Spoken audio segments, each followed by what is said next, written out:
Hi everybody, thanks for joining me. Today we will be paying tribute to Ruth Bader Ginsburg with this directed drawing. You'll need something to draw with, and of course something to color with. So grab your materials and let's get started.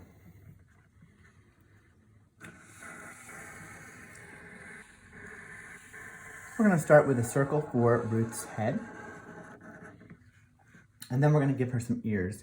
Ears are a C on one side and a backward C on the other side. We can also add these little curves to give them some depth. We're also going to give her some earrings, which are just going to be two circles, one here and one here. And now we're going to draw her neck. Her neck is going to be one vertical line and another parallel vertical line. Now we're going to draw a U shape that connects both of those lines. Now, she was famous for wearing collars, special collars on her robe. So we're going to do two diagonal lines like this, and then we're going to go loop, loop, loop, up, and then we're going to go loop, loop, loop, and we're going to go up. So remember, she had a special collar that she would wear for her opinions where she was agreeing, and then she had a special collar that she wore when she was dissenting. Now to finish her body, you're just going to go down in a curve from those shoulders, and voila, you have that finished. Now we're going to give her some hair, let's do eyes first. So we're gonna make it look as though her eyes are closed. So we're gonna do a U shape here and a U shape here. And then we're going to put lashes on them. 1, 2, 3, 4, 5. 1, 2, 3, 4, 5. And then we're going to go back and now do her hair. So from here, from the ear, we're going to go in a curve up and a curve up. So a small curve and then a larger curve. And then from here down, we're going to do one big curve from that point down to the top of the ear. So there's her hair. And then we're going to give her some glasses. So to do the glasses, we're going to draw two circles. One circle here around this eye. And you can overlap. See how I've overlapped her hair? Because remember, glasses are clear if they're just regular seeing glasses. And there's another one. And then we're going to join them together like that. And then we're going to give them the stems that go behind the ears. So a straight line back and down.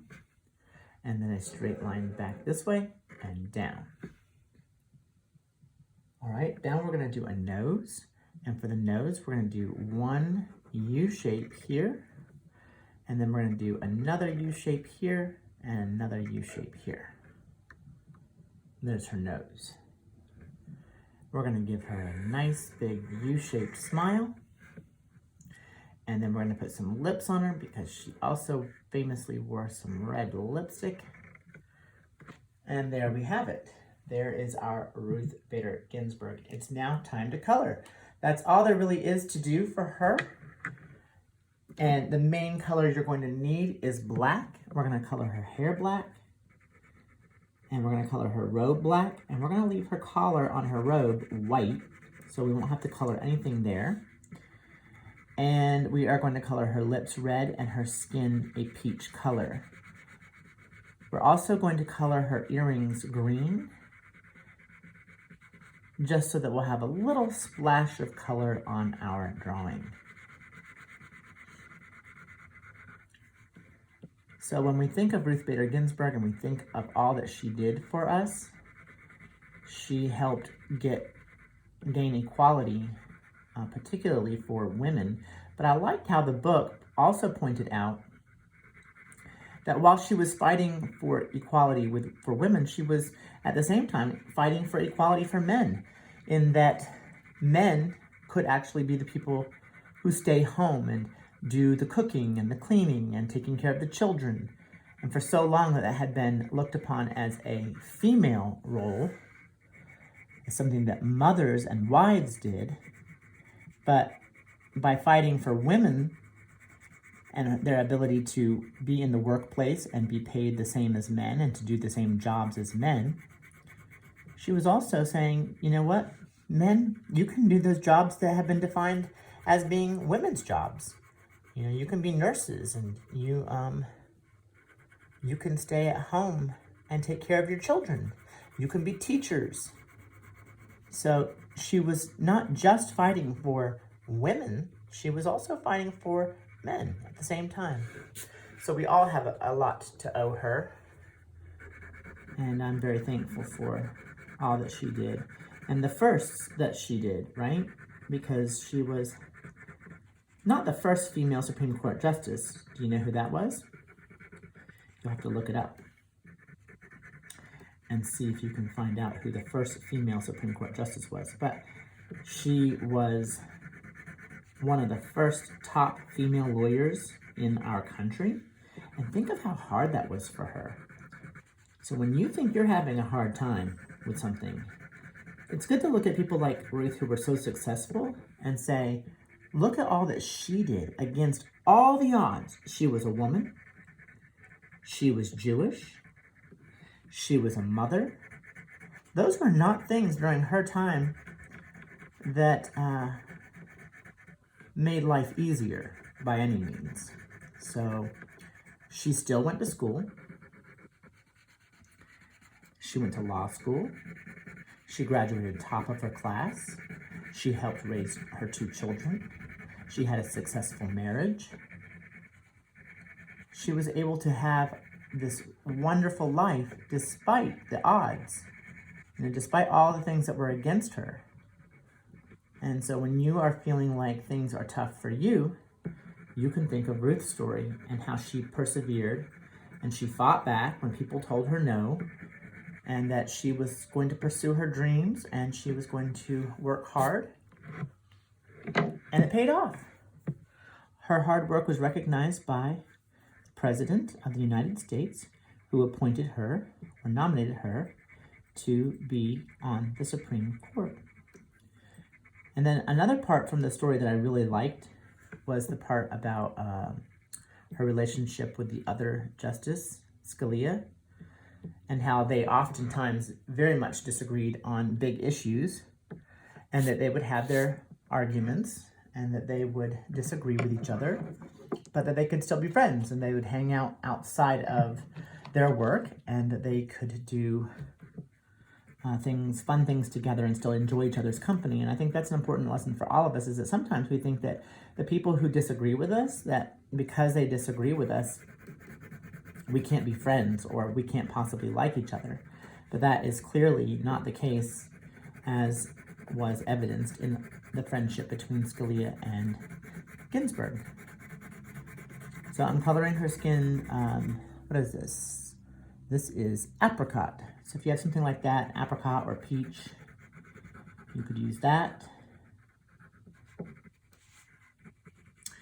And let's talk briefly about how she was faced with prejudice early on. Do you remember that they said that there was a sign that she saw that said "No Jews allowed"?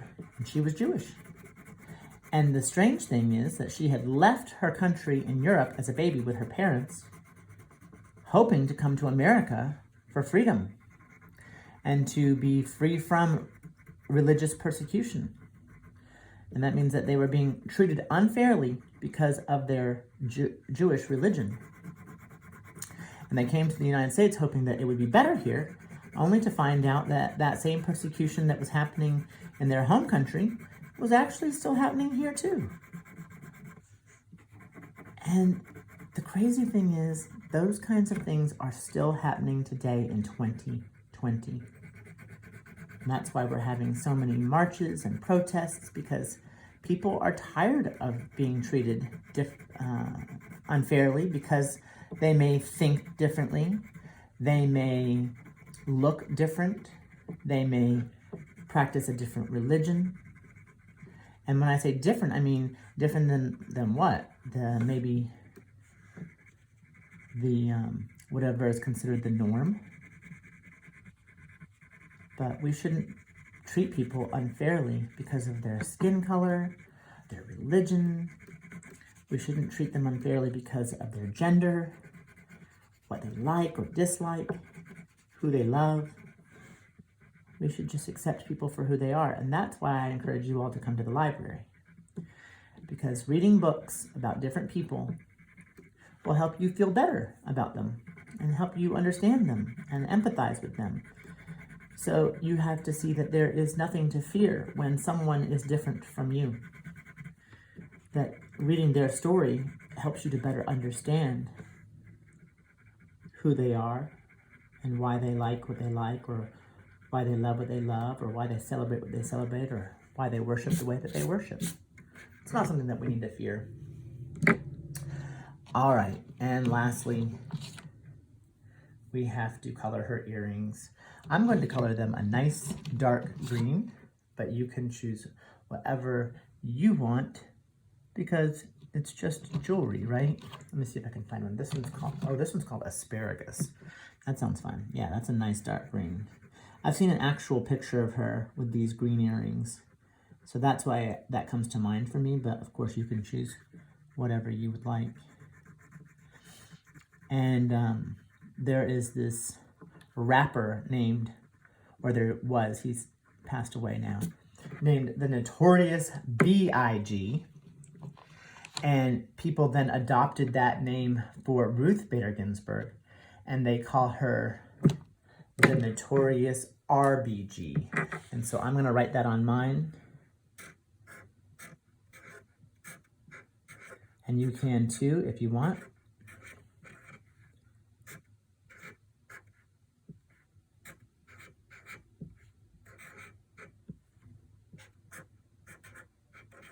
The Notorious R.B.G. And she lived from 1933 until 2020. She was 87 years old, and she is one American hero and legend that I hope you will always remember. Thanks for joining me. Send me your pictures, post them on the Google Classroom if it will let you, or email me your pictures at michael.rawls@atlanta.k12.ga.us.